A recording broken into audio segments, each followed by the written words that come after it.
found that in order to get full coverage on YouTube, you have to have copyright-free music, because I'm all about getting that bag. You cannot get monetized if you have anything that resembles possible copyright infringement.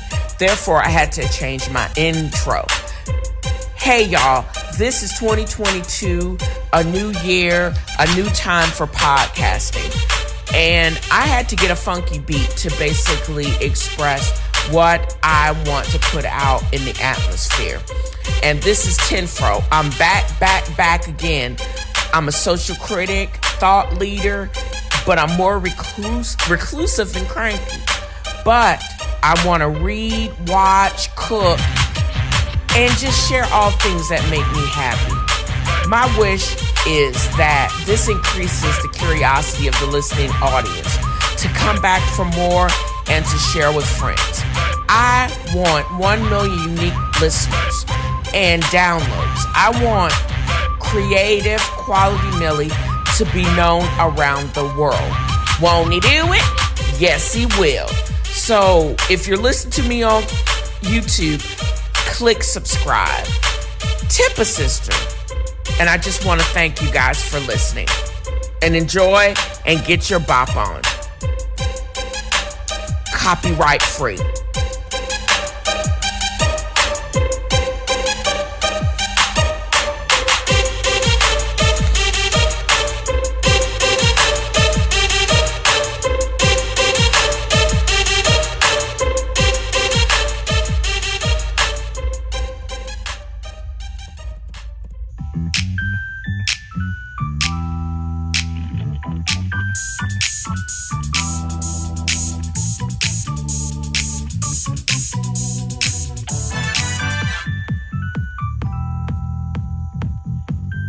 This is, I think, why I do this, when I just get to discover things that just make me happy, and I can put it as a part of my podcast. In fact, having an instrumental version to celebrate and introduce this next segment of Black excellence is what and why I think I really do this podcast. In particular, this week, I'm celebrating 2 Black queens because these women are the epitome of queen and gangster and why people fear us. There's an Atlanta prosecutor by the name of Fani T. Willis bringing more RICO against 2 rappers. Atlanta is going through a time, and I think Keisha Bottoms they must have elected a new mayor of Atlanta, because they are in a time of increased gang warfare, like many places. Tennessee, Chattanooga, Memphis, Nashville, we're experiencing the same thing. But she's bringing 2 more RICO cases against 2 rappers. And you could say whatever you want to. These fools are like that other dumbass that I'm going to talk about in the next segment, that I had to give Donkey of the Day reference. You don't want to be a Donkey of the Day. But these guys are rapping about AR-15s and drug dealing and a lot of other this gangster shit. And she's getting ready. They getting ready to get hemmed up on RICO. And I forgot to look this crap up. What exactly is RICO? So I'm looking up what racketeer, influence, and corrupt organizations. Yeah, they're coming after these gang mugs.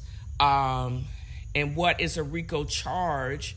A violation of RICO occurs when a person in connection with an enterprise engages in a pattern of racketeering activity. So if the FB and the I can't get you on running guns, the IRS, the IRNS, all the letters are going to get you. Because this is the type of stuff that took down the mob and the mafia.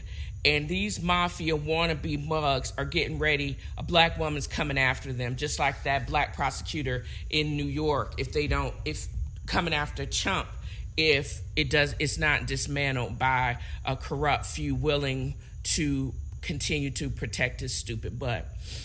Then, mad ups, big ups to this queen who I did not know of her until I was listening to, big shout out to the Black Guy Who Tips podcast, just like Ratchet and Respectful, Demetri L. Lewis, Rod and his partner Karen are bad. But I've learned so much. I learned so much about what I should talk about and how I want to pattern my own podcast by listening to other successful Black podcasters. And I'm hopeful one day I can be as transformative and extreme just as much as they are. But I did not know about this until I was listening to the Black Guy Who Tips and this phenomenal woman, until I saw this exchange or heard about this exchange. So listen. Sir Bridges, you said several times, you've used a phrase, I want to make sure I understand what you mean by it. You've referred to people with a capacity for pregnancy. Would that be women? Many women, cis women, have the capacity for pregnancy. Many cis women do not have the capacity for pregnancy. There are also trans men who are capable of pregnancy, as well as non-binary people who are capable of pregnancy. So this isn't really a women's rights issue. We can recognize that this impacts women while also recognizing that it impacts other groups. Those things are not mutually exclusive, Senator Hawley. Oh, so your view is that the core of this right then is about what? So I want to recognize that your line of questioning is transphobic, and it opens up trans people to violence by not recognizing that. Wow, you're saying that I'm opening up people to violence by asking? Yes, she is, you dumbass. Yes, she so is. I want to note that 1 out of 5 transgender persons have attempted suicide. So I think it's important because of my line of questioning. So we can't talk about it because denying that trans people exist and pretending not to know that they exist. I'm denying that trans people exist by asking you if you're talking about women having pregnancies. So this brilliant queen with, and it looks like she does have a crown on her head, is UC Berkeley law professor Khiara Bridges going off, clearing this fool from his homophobic, transphobic, and just general jackassery buffoonery. She calls him out on it. And you got the Hannitys and the Foxes and a whole bunch of other people saying she has a meltdown. She didn't meltdown. She basically called him out on his stupidity. And she basically, when you are that stupid, and she called him out on the stupid, and then told him why he was stupid, and why do these white men in particular in this country think they could come after these brilliant people like this, and we're not supposed to say anything. She called his ass out, and she obviously, I think she was basically testifying on reproductive rights, etc. And they went off. I don't know how they start talking about trans anyways, but that's how we are having to deal with this age of where stupidity is being awarded by power in this country, because they came at this storied law professor like she was in the wrong for calling him out on being a dumbass. Because she did it very well. And I think I had the meltdown watching this 1 minute, 23 second. She didn't. She basically had an argument, called him out on his egregious questioning, and then basically pointed out why his question was so egregious, and he basically still stood in stupid. Why can't I just assume that we're just talking about women? Because all kinds of different people with different categories can have kids. You just can't say women. And why won't you just admit that you are stupid?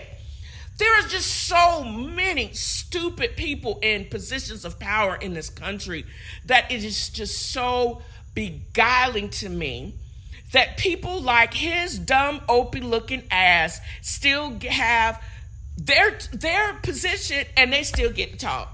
And we have to sit through this shit. But she basically said, nah, son, I ain't sitting through this shit. Not only am I going to point you out on the stupidity of the rhetoric that you are saying, I'm going to call you out on it, and she's not going to back down. She is the type of gangster professor that I would love to have had, or I would love to have, because she has the type of reasoning that she can look at every point of an argument and argue successfully.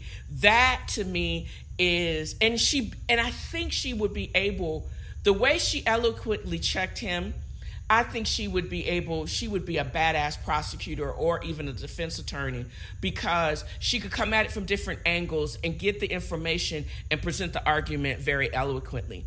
And she didn't have a meltdown. She basically called him out on his bullshit. And we're not supposed to do that. Black women, no matter if you are a law professor or not, you can't call a spade a spade. You're not supposed to basically correct massa, I guess.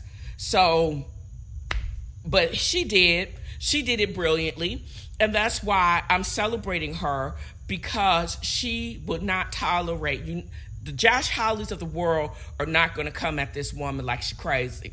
And she checked him, and I loved it. I live for this kind of stuff. And speaking of stupid, I can't make any of this stuff up. As long as we have legislators in the White House, I think I'm always going to have good fodder for my donkey of the day. This particular part of the podcast goes to several people. I'm going to start out with probably the dumbest one. There's a rapper that bragged in a video about getting rich from the disaster relief funds. He got time. He took a plea deal. And then I have to play this for y'all because I literally cannot make this stuff up. This is, and I'm not even going to say who this is, but if this is not the dumbest crap you've ever seen in your life, I don't know what is. In America, have some of the cleanest air and cleanest water of anybody in the world. So what we do is we're going to put from the Green New Deal millions or billions of dollars cleaning our good air up. So all of a sudden China and India ain't putting nothing in there cleaning that situation up. So all that bad air is still there. But since we don't control the air, our good air decided to float over to China, bad air. So when China gets our good air, their bad air gotta move. So it moves over to our good air space. And now we gotta clean that. You can understand what I'm saying. No, we don't understand what you're saying, Herschel. That's Herschel. Because he says we can't invest in clean air because it will just float over to China, get dirty, come back, and we will have to clean it again. What? Nigga, what? I can't. I'm so tired. This is free advertisement for you to send money to make sure Senator Raphael Warnock wins the Senate. This is who Republicans would prefer to have in their Senate seat, except this CTE motherfucker, instead of very smart, articulate, sane Senator Raphael Warnock. I'm so tired. He just makes me tired. I would love and I would pay good money to watch him and Senator Warnock go at it in a debate because it will be some of the funniest crap I will ever have seen in the entirety of my life because he doesn't make sense. He has all the symptoms consistent with traumatic brain injury that he sustained by all the years he played in the NFL, Pop Warner, and the likes. He is not fit to lead. You cannot tell me that this man is fit to lead. We got hidden children, domestic violence, but y'all say y'all would rather have him than an upstanding, sane, democratic person. Y'all make no sense to me. And I also had put on that list that Manchin millionaire. I found out today that he's holding up the climate change bill for some ungodly reason, but the reason is he is an ultra rich. The climate deal was negotiated. They were negotiating. The Democrats negotiating with this Democrat who is becoming more suspect Republican to me every single day. He said he's not voting for it, and why? Because it calls for us to take a bigger lead as far as combating climate change. But why would a Maserati owning, super rich dude from West Virginia who has family money from coal mines, the dirtiest of energy sources, want to combat climate change? Why would he want to do anything that the main premise of the Democratic Party? Why would he want to do any of that? Just because you call it a Democrat, you self-Democrat, don't mean you Democrat, because he doesn't do nothing. Protection of reproductive rights, climate change, healthcare, limitation. This is what boggles me about this dude. Because if it walks like a duck, talks like a duck, it's a damn duck. This fool is a freaking Republican, and he needs to fish or cut bait. They need to kick him out the party, or he just needs to switch parties. Because everything that has done in the last not even quite 2 years, has been consistent with the other side. And I think he is a sellout, and I think he is contrary. He's not even a moderate Democrat. He's just a basic sellout Republican. So good luck with that. But those are my donkeys of the day. I hope you will enjoy them as much as I've enjoyed presenting them to you, and you just let me know who you think I need to add to that list, because there are many people. And also, these are the type of people that need glitter bombs and 6-inch or 12-inch plastic or chocolate penises. And you can navigate to shipitbackofdicks.com. Use my promo code TNFro Got Jokes to get a percentage off of shipment. It's shipped anonymously. But all of these need something from that particular store.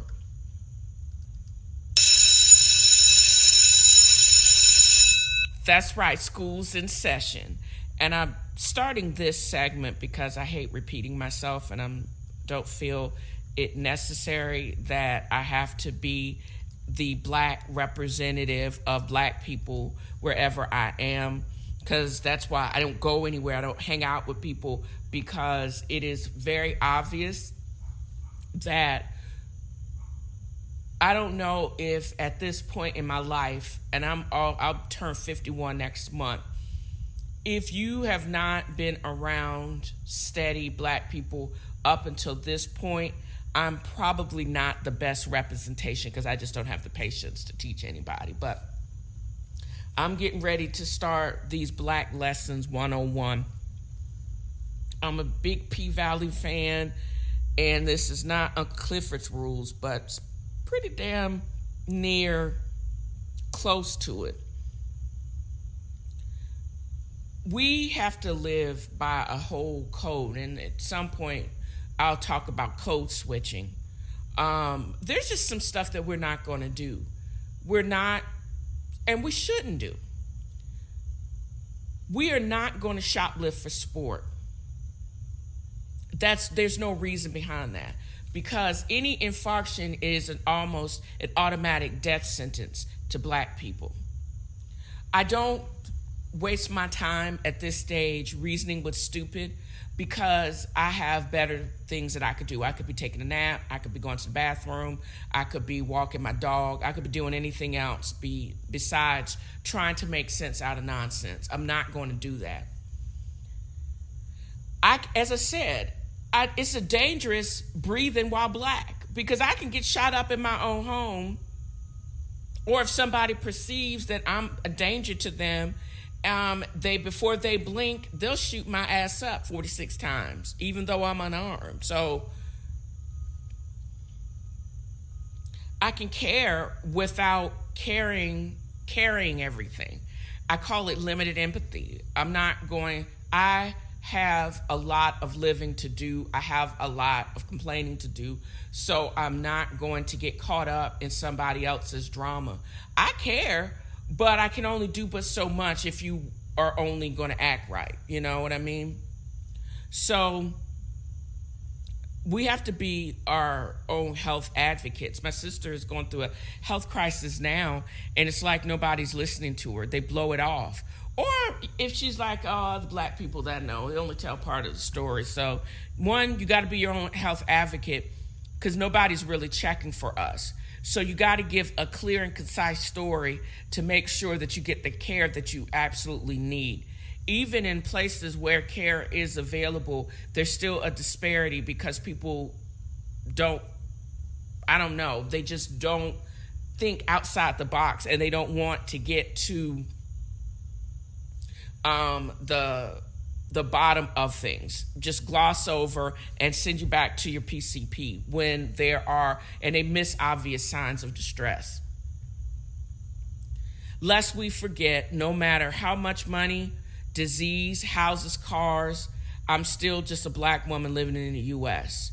We got the Josh Hawleys, Ted Cruz's, and the D.L. Lindsey Graham's think they could talk crazy to me or anybody like me, even though I am definitely smarter and more moralistic than any of those fools. But so be it. Still a Black woman in the United States.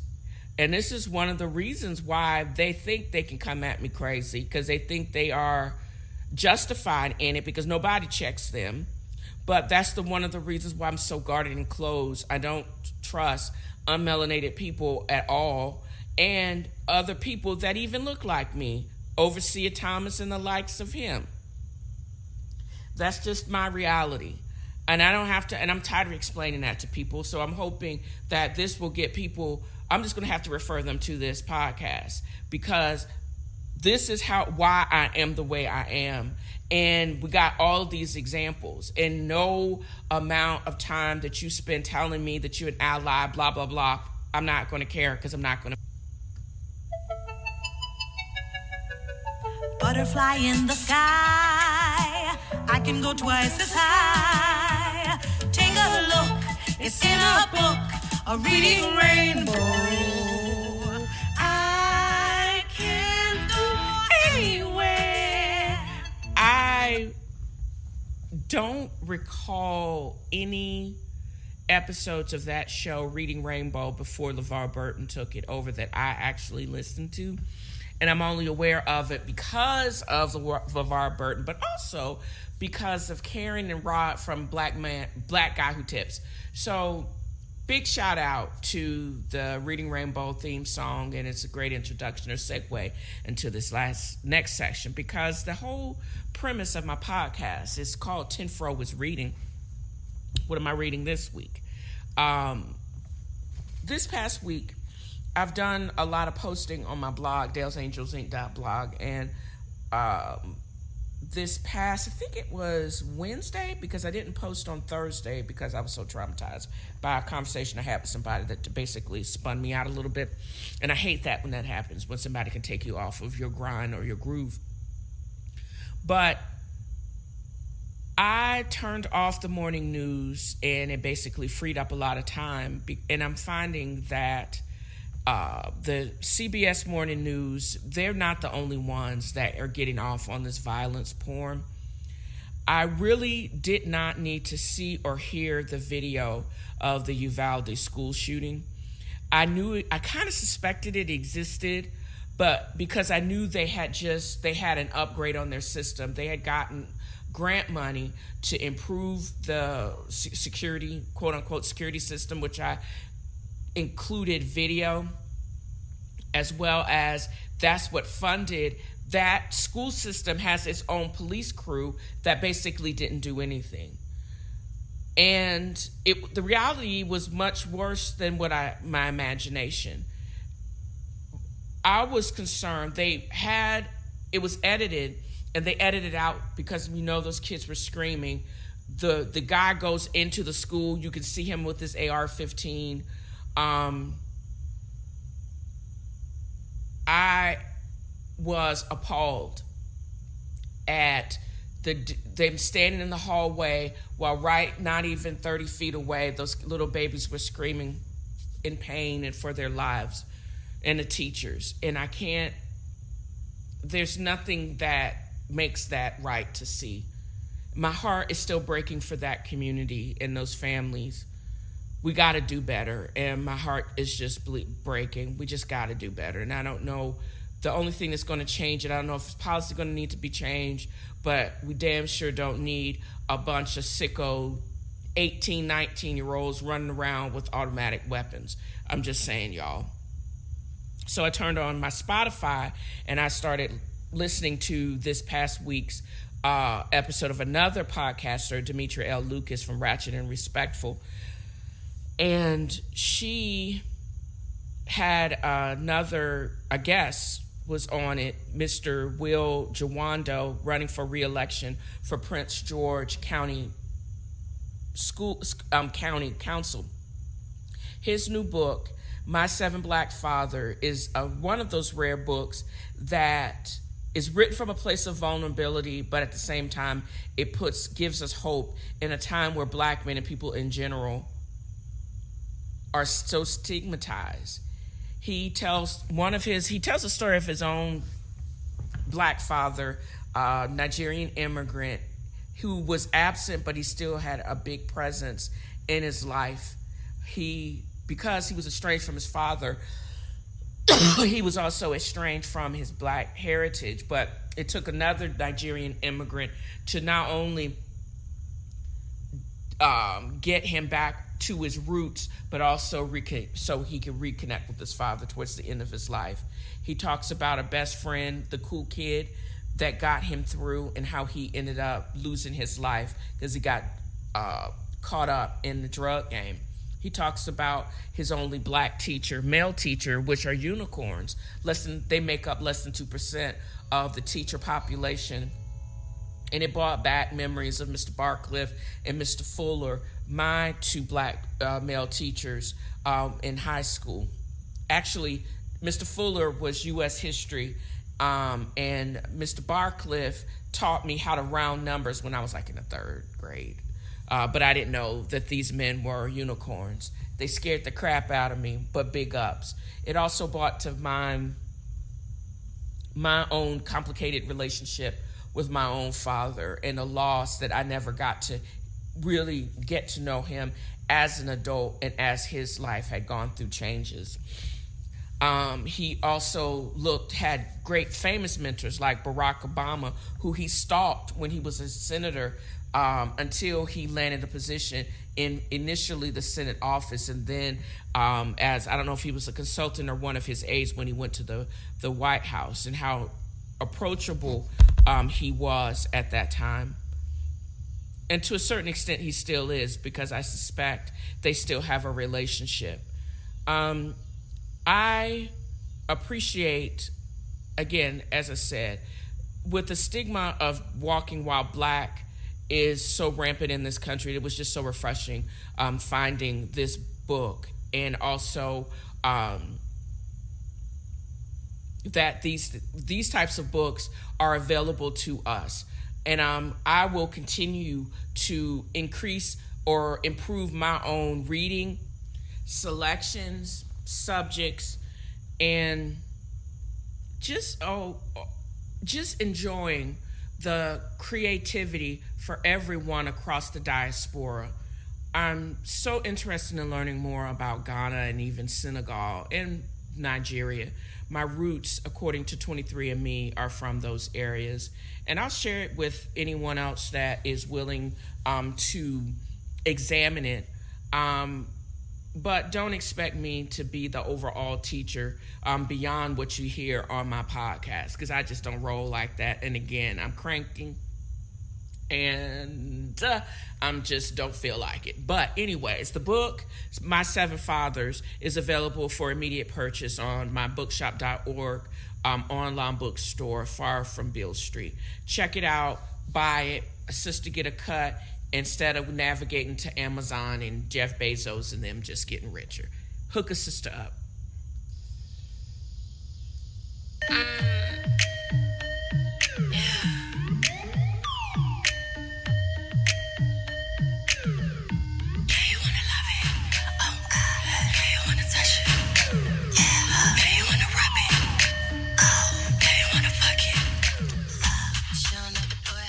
So, of course, that is Show Out from season 2, episode 3 of P-Valley. Probably one of the hottest shows, I think, from this particular season. P-Valley is based on Katori Hall's stage play that, when it debuted back in 2015, was considered to be groundbreaking and provocative because it sought to destigmatize sex work and stripping or exotic dancing. However, I did not know until, again, I was listening to another podcaster, the P-Valley unofficial podcast, them mentioning the reason why season 3 and 4 have not been announced is because a lawsuit. There is another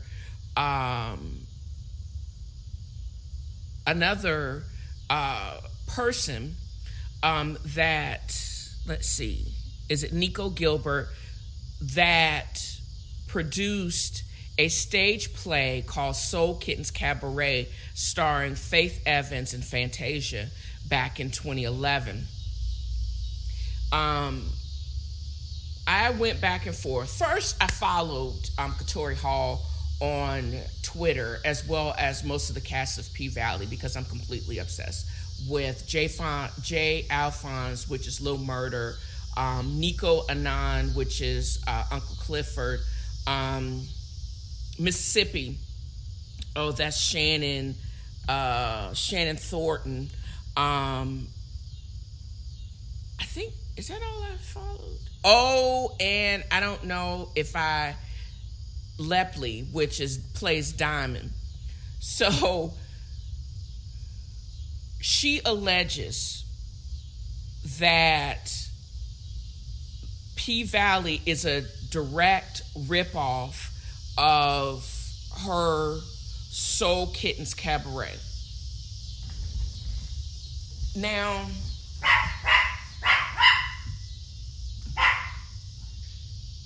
between Ethel and the cicadas or frogs, its background is pretty loud. But anyways, so I took it upon myself I tried to pull up P-Valley, the stage play, but I haven't been able to find it. I'm going to go to YouTube tomorrow and take a look at it, because I did rent Soul Kittens Cabaret on Amazon today and watched it, and I made some comparisons. First, I was like, uh-oh. The opening scene is Brandy Whitaker coming into the cabaret with her suitcase. High yellow girl, nerdy, spokes of autumn, midnight, as Uncle Clifford calls her on this last episode, Savage of P-Valley. And comparison, but it was completely different. And Tata Burlesque is a mean version, an uncaring version of Uncle Clifford, not as flamboyant. They have good and evil represented by Broomhilda, which is played by Faith Evans, and Purity, played by Fantasia. Neither one of them can act, but they can sing their faces off. And then the guy that's trying to take over the cabaret reminds me of Tydell Ruffin. Evidently, his father is turned out by the Uncle Clifford character, Tata Burlesque. There's a bouncer that's fine, but is not as fine as Diamond. He's basically tall, but he got his cut. He's fine. He can sing too, but it's not as mystical as Diamond, and not as fine as, I'm sorry. And then there's these commandments that they have to uphold or they lose the cabaret, similar to Uncle Clifford's rules. And there's a casino that's trying to be built, and this guy that his father was turned out by Uncle Clifford is trying to get. And then there's even a Big L type character. But that's where the similarity ends. Number one, do I think that Katori Hall may have to come up off the coin to pay for an idea? Maybe. But is it truly copyright infringement? No, because I don't think you can copyright an idea.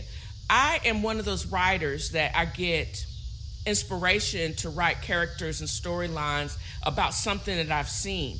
I mean, all podcasts would be copyright infringement if you wanted to brand this, but this half-baked stage play is not the same as P-Valley. There's no gay sex. There's no homosexuality at all. There is no stripping. And I believe that they said that P-Valley was provocative because they had live stripping. How they did that on stage, I can't understand. But the whole premise of the current show has really nothing to do with Soul Kittens Cafe.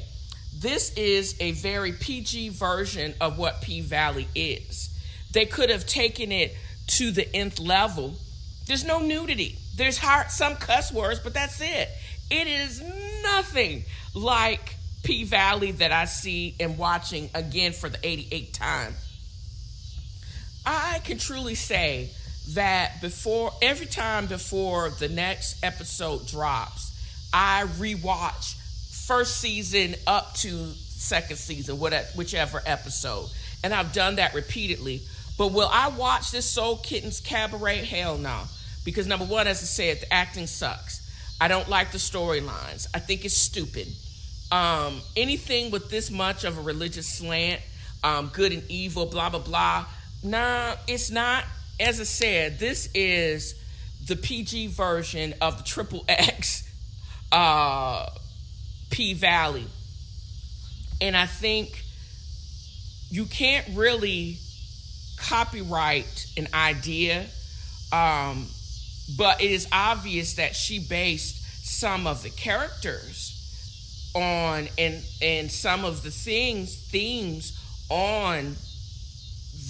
It does look very, very similar, but can I say she basically ripped the idea and you're going to penalize Katori Hall for the success of her show when this basically went nowhere? If she wants the honorable mention, fine. You can cut her a small check, fine. But I don't think this rises to the level of copyright infringement. I know how far P-Valley has actually pushed the envelope, and there's no comparison between it and this Soul Kittens Cabaret. But it's supporting another black woman. Go ahead and rent it. $3.99. It was a relative good spin just to make the comparison to P-Valley. This is so tame compared to current 2022 P-Valley. It's almost laughable to think that she would think that we would think that it's a complete and obvious copyright infringement because she used themes of the characters and did it successfully, that is laughable to me.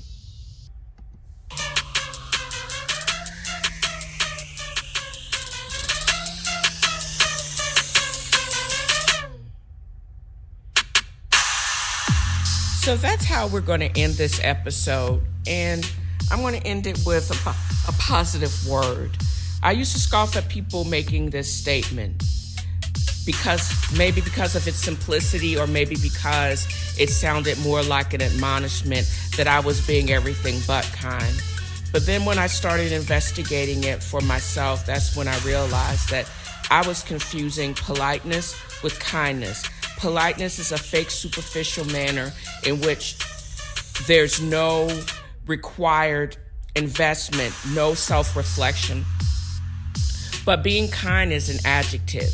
It is an action.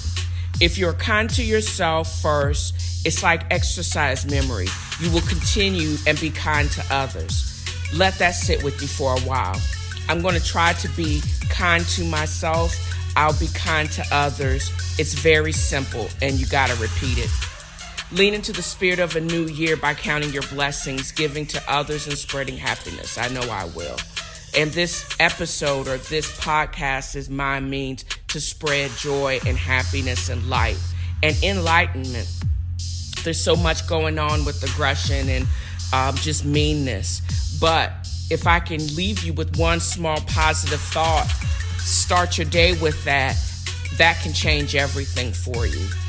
And just basically change your day. Don't forget to check out Dale's Angels Inc. for the notes on this podcast, as well as other works by CQM and other contributors that are in work or in being edited right now. Also, check out my Instagram feed, TNFro is Reading. You can check me out on Facebook, TNFro is Reading Book Club, as well as my YouTube channel, TNFro is Reading and Eating. And what I'm just chatting and streaming at TV Food Wine Girl on Twitter. Navigate to Writer's Block Coffee or shipabagadicks.com. Use my promo code TNFro Coffee or TNFro Got Jokes, respectively, to get a percentage off of your order. Don't forget to drop me a line at TNFroWasReading@gmail.com. All non-trolling messages may be actually read online, and you can do the same if you are in Podbean or Anchor or wherever you listen to the podcast. And again, shedding light and positivity. And I hope you guys enjoyed this episode as much as I've enjoyed creating it. Until next time, bye.